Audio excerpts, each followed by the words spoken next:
नमस्कार दोस्तों, आप सबका स्वागत है एक बार फिर से हमारे चैनल पर। आज हम भारतीय अर्थव्यवस्था से संबंधित टॉप 25 क्वेश्चंस बनाने वाले हैं, जो कि सीजी व्यापम एडीओ एग्जाम और आगामी परीक्षाओं में बहुत ही इंपॉर्टेंट होने वाले हैं। तो पेन कॉपी लेकर बैठेगा ताकि महत्वपूर्ण चीज़ों को हम नोट भी करते जाएं। चलिए वीडियो को स्टार्ट करते हैं। पहला क्वेश्चन है, भारत की अर्थव्यवस्था का प्रकार है। ऑप्शन है समाजवादी, पूंजीवादी, मिश्रित और साम्यवादी। जैसा कि इसका आंसर आप कर पा रहे होंगे, इसका सही आंसर है मिश्रित। तो भारत ना ही समाजवादी है, ना ही पूंजीवादी है, ना ही साम्यवादी है। भारत एक मिश्रित अर्थव्यवस्था है। हमारा अगला क्वेश्चन है, भारत में मुद्रास्फीति को मापने के लिए मुख्य सूचकांक कौन सा है। ऑप्शन है WPI, CPI, IIP, GDP deflator. तो यहाँ पास आपको समझना पड़ेगा मेन टर्म्स को। CPI का फुल फॉर्म होता है कंज्यूमर प्राइस इंडेक्स।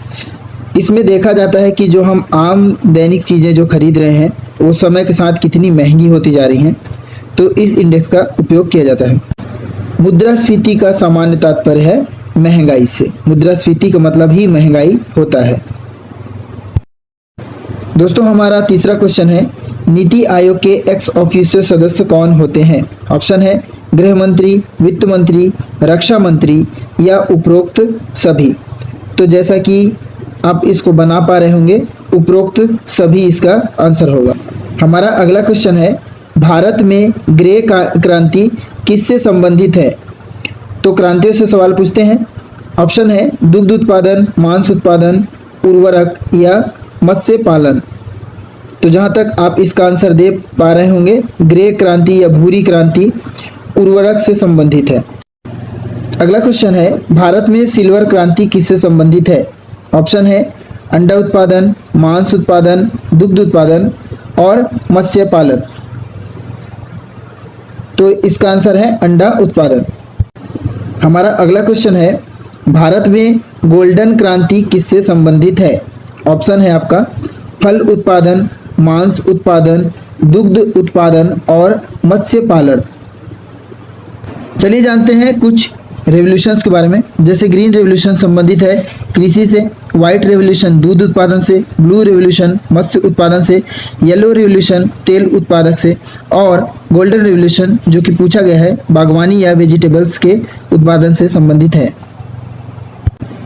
भूरी क्रांति का संबंध है लेदर और कोकोआ प्रोडक्शन से, राउंड रेवोल्यूशन का है आलू से, ग्रे रेवोल्यूशन का है फर्टिलाइजर से, ब्लैक रेवोल्यूशन है पेट्रोलियम और रेड रेवोल्यूशन है टोमेटो एंड मीट प्रोडक्शन।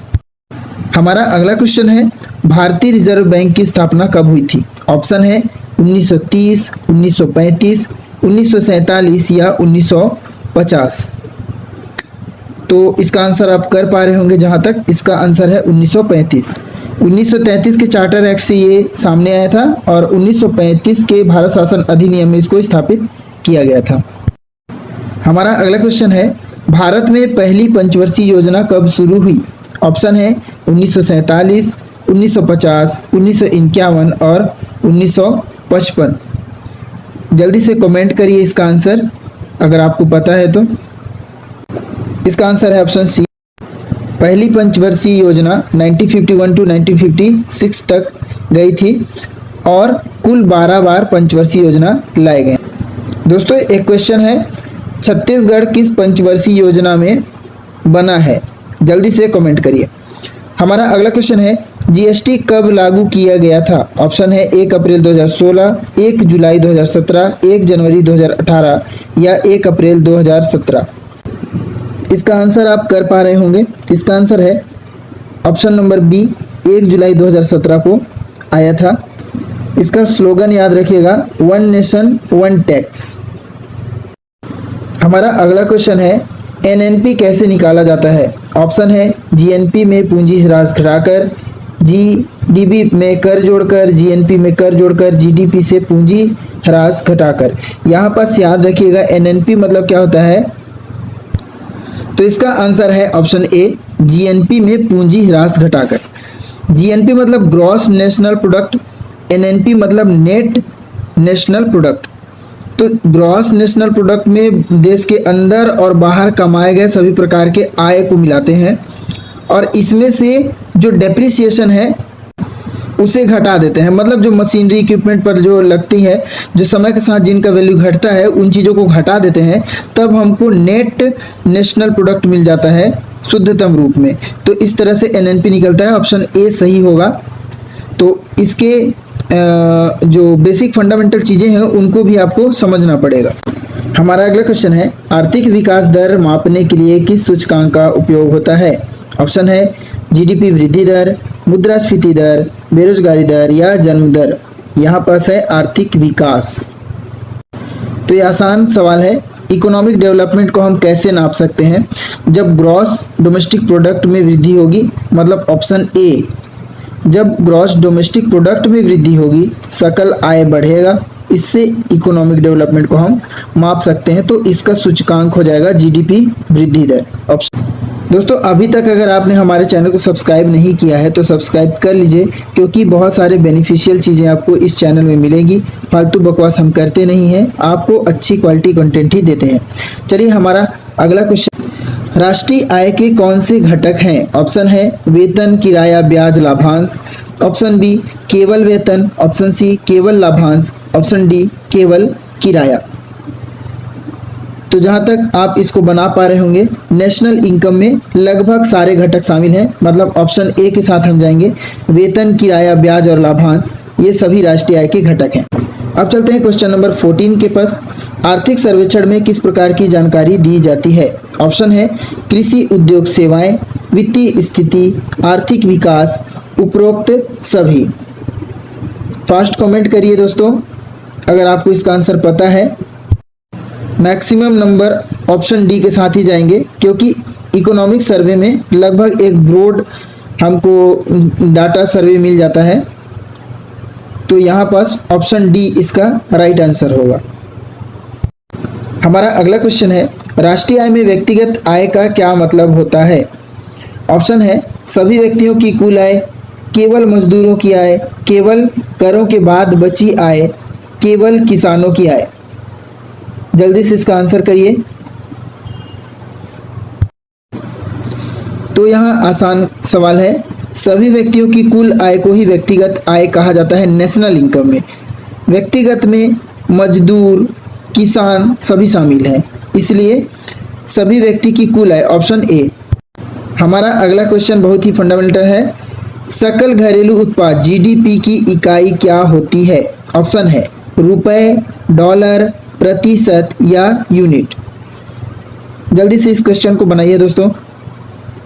इसका आंसर है ए, रुपए।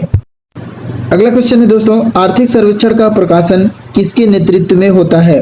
ऑप्शन है वित्त मंत्री, दूसरा है मुख्य आर्थिक सलाहकार, तीसरा है प्रधानमंत्री या आरबीआई गवर्नर।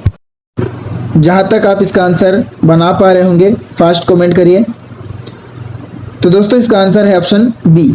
जो मुख्य आर्थिक सलाहकार है यही आर्थिक सर्वेक्षण का पूरा डेटा बनाता है, उसके बाद राष्ट्रपति को सौंपता है, राष्ट्रपति इसको लोकसभा के पटल पर रखता है और तब जाकर इसके बिंदुओं की चर्चा की जाती है और इसका प्रकाशन किया जाता है।